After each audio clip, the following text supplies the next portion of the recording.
60 एकड़ का ये प्रांगण है जिसमें भक्त लोग बैठे हैं।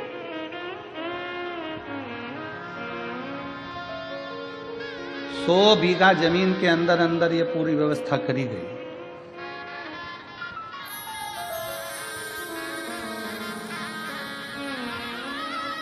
कोई पुण्य है। क्यों? नाम का स्मरण होगा तो हृदय में रमण होगा, रमण होगा तो दुख का मरण होगा, ये निश्चित है। श्री शिवाय नमस्तु, श्री शिवाय नमस्तु, श्री शिवाय नमस्तु,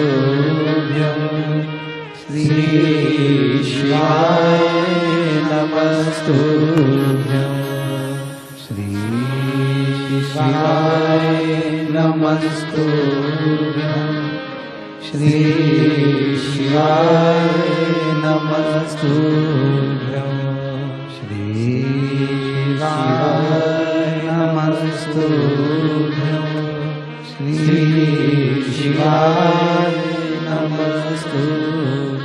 फिर किसी ने पूछा कि गुरुजी पंडाल में बैठ के कथा क्यों सुने? टीवी पर सुन ले हम, मोबाइल पर सुन ले हम, पंडाल में क्यों? तो याद करो 3.5 करोड़ रोम छिद्र ये मनुष्य के शरीर में 3.5 करोड़ रोम छिद्र हैं इस मनुष्य के शरीर में। बारीक बारीक रोमों को अगर ये पूरे शरीर के एक एक रोमों को गिना जाए तो 3.5 करोड़ रोम पूरे शरीर में है। कितने हैं? जम के बोलो जरा।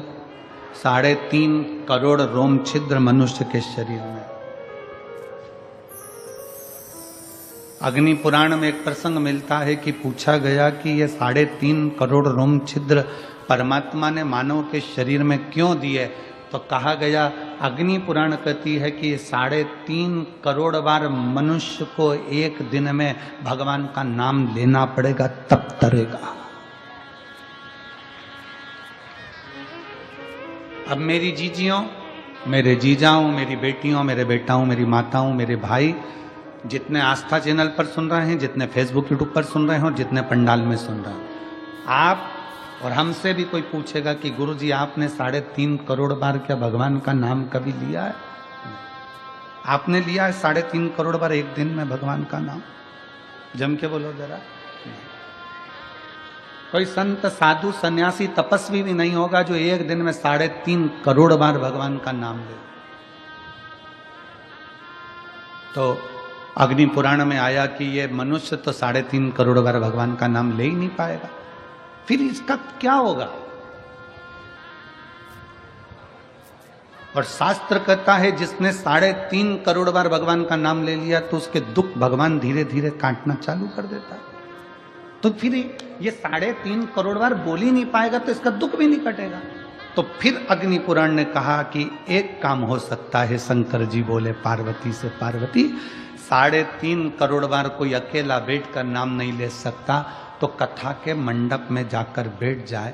जब कथा के मंडप में किसी नाम का उच्चारण होगा, सब एक साथ बोलेंगे, ताली भी बजाएंगे, वो अक्षर जब एक एक के मुंह से निकलेगा, आपस में टकराएगा, छार छार हो जाएगा, तो 3.5 करोड़ रोम छिद्र में समा जाएगा और उसका कल्याण होगा। अब लोग कहते हैं महाराज जी, लोग पंडाल में कथा सुनने के लिए आते हैं तो इनका दुख क्यों कट जाता? कैसे कट जाता? इनका दुख कटता कैसे है? उसका केवल एक कारण है कि आपके मुख से श्री शिवाय नमस्तु, श्री शिवाय नमस्तु, श्री शिवाय नमस्तु, श्री शिवाय नमस्तु, श्री शिवाय नमस्तु, श्री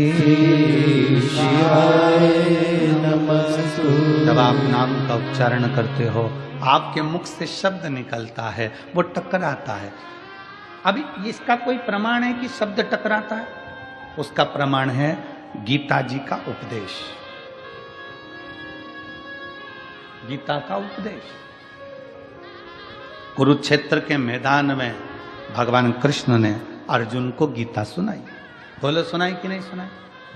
अर्जुन को जो कुरुक्षेत्र के मैदान में गीता सुनाई, वो गीता का ज्ञान जो भगवान कृष्ण ने अर्जुन को दिया, अर्जुन को बोले भगवान कृष्ण गीता, उस गीता का उपदेश जब भगवान कृष्ण ने दिया, तो वो गीता बोलने पर भगवान के मुख से जो शब्द निकले, वो शब्द आज भी कुरुक्षेत्र की भूमि पर घूम रहे हैं। इसलिए वहाँ पर बड़े बड़े रिसर्च सेंटर लगाए गए कि भगवान ने जो ध्वनि में बोला था, वो ध्वनि पकड़ना है और उन अक्षरों को पकड़ना है। उसी अक्षरों को पकड़कर हमारे वेद और शास्त्र ये गीता का ज्ञान देते।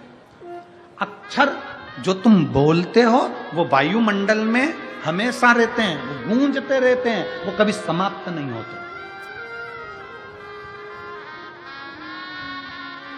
हमारे द्वारा आपके द्वारा बोले गए अक्षर, हमारे द्वारा आपके द्वारा बोले गए शब्द कभी समाप्त नहीं होते, वो घूम के हमारे पास आते हैं। आप किसी को बंद कमरे में एक ताला लगाओ, एक कमरा बंद करो, 2 कमरा बंद करो, 3 कमरा बंद करो, 4 कमरे बंद करके अकेले कमरे के अंदर आप किसी की निंदा कर कर देखो, जिसकी निंदा करिए उस तक वो बात पहुंच ही जाती है। अब लोग कहेंगे हमने तो अकेले में की थी, ये बात उसके तक पहुंच कैसे गई? क्योंकि हमारे शरीर की वाइब्रेशन, हमारे शरीर की तरंगे हमारी बात को ले जाकर वहां तक छोड़ देती है जिसके लिए हमने कहा है।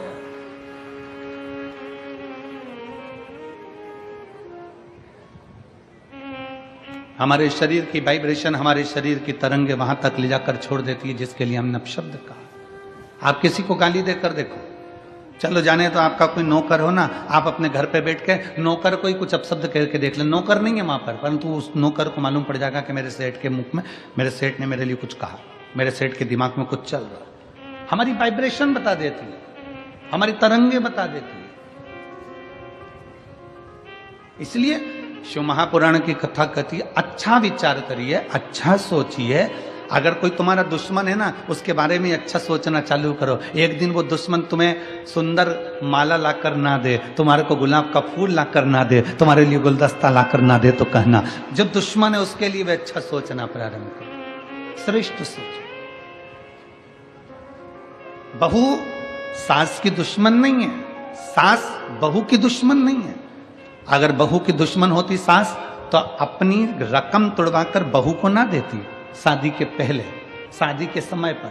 अगर सास तुम्हारी दुश्मन होती तो 1-2 लाख रुपए शादी में खर्च नहीं करती, 5-5, 10-10 हजार की साड़ियां, लहंगा तुमको नहीं दिलाती अगर तुम्हारी दुश्मन होती तो। और बहू अगर तुम्हारी दुश्मन होती तो वो अपना घर छोड़कर तुम्हारे घर में नहीं आती तुम्हारी गुलामी करने के लिए। ना सास बहू की दुश्मन है, ना बहू सास की दुश्मन है। ये दोनों रहते रहते एक दूसरे से बोलते नहीं, अपशब्द नहीं बोलते, पर अंदर ना जाने कैसे कैसी अंटी पालते रहते हैं, अंदर की वाइब्रेशन ऐसी कर लेते हैं। मम्मी ने ऐसा कर लिया, पापा ने ऐसा कर लिया, अंदर से सोच रहे हैं, तो वो वाइब्रेशन तुम्हारी सास तक पहुंचती है, सास की वाइब्रेशन बहू तक पहुंचती है, और दोनों का मन मोटाव आपस में चालू हो जाता है। और एक दिन ये होता है कि घर में अलग अलग हो जाते हैं। ये हमारे शरीर की वाइब्रेशन, ये हमारे शरीर का विचार है, ये हमारी दृष्टि।